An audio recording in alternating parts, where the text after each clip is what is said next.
Welcome to the Salmon Runs YouTube. Enjoy the video.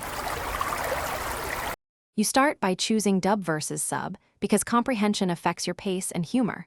Once chosen, cue the original 2010 Gintama series and begin at episode 1. This gives the intended character introductions and tone. Make sure to use a legal streaming service or purchase episodes to avoid missing scenes and extras. As you watch, pause for recurring gags, those callbacks matter. If you want a lighter entry, skip a few filler arcs later. But first watch through the core 1-201 sequence. Once done with the original run, continue into the sequels, Gintama Degrees then Gintama. 2017. These maintain continuity and resolve long arcs. Insert movies at recommended points. Place movie 1 after episode 49 to preserve context, and movies 2 and 3 after the 201 series to enhance concluding arcs.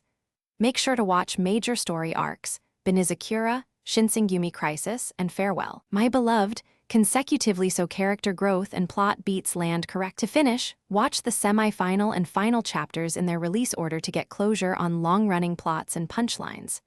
After completing the series, rewatch standout episodes or OVAs to catch jokes you missed the first time. Gintama rewards repetition. If playback problems arise, switch devices, reboot the app, or re-download purchased files to eliminate corrupt streams. Finally, if translations seem odd, compare dub versus sub clips briefly to clarify a line, then return to the next episode and enjoy the payoff.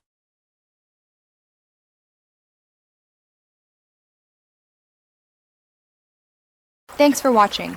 Consider subscribing if we helped you.